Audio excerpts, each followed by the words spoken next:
Сәлем достар, күріш суының пайдасы. Бұл ежелгі Қытай рецепті.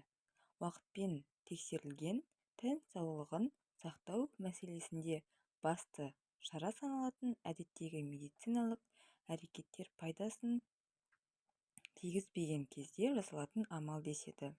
Қытайлықтар күрішті ерекше жақсы көреді. Бұл тағамды көп тұтынатындары да кездейсоқтық емес.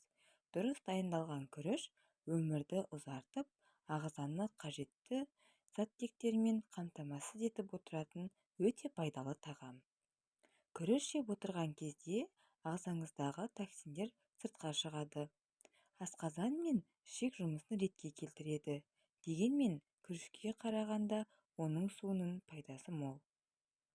Егер бұрын-соңды күріш суының пайдасы туралы естімеген болсаңыз, бұл жазбаны сақтап қойғаныңыз жөн. Ал айтарымыз мынау: мыңсыз келбет, күш-қуат, сау тері күріш суының тұтынатын адамдардың серігі.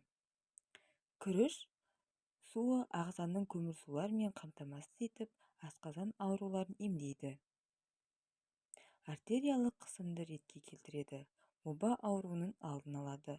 Мұнымен қатар, оның косметикалық қасиеті бар деп есептейміз.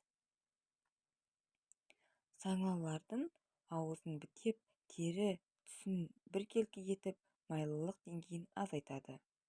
Ертеде қазіргідей арнайы дайын сусын мен тағамдар шықпаған кезде ата-аналар балаларын осы сумен тамақтандырған. Бүгінде жиі айтылатын бұрынғының балалары мықты болған деген сөз осындай табиғи ас судың арқасында екенін жасырын емес. Ертеректе күріш суының арқасында дисбактериоз, гепатит сынды аурулар өте сирек кездесетін болған. Ол өте қарапайым әдіспен дайындалады. Аз мөлшердегі күрішті суға салып қайнатасыз. Бір стакан суға бір ас қасық күріш жеткілікті. Күріш жартылай піскен жақта су түсі өзгереді. Онымен күніне 2 рет бетіңізді жуыңыз. Бір аптаның ішінде оң нәтижесі байқала бастайды. Ал күрішті суға қайнатып, оған айран қосып ішсе, асқазан ішекті тазартып, ағзаға теріні жасартатын детокс дайын деп есептеңіз. 3 немесе 5 күнге созылған осындай диета ұстаңыз. Жасушалар да жаңарып, ағзаға жиналған тұздан арыласыз. Бұл диетаның ерекшелігі күріш плюс айран. Ботқасын қалауынша жей беруіңізге болады.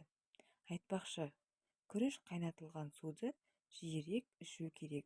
Бұл бауырды сауықтырады. Сіздермен болған мен Мадина. Каналға тіркеліп лайк басып кетіңіздер.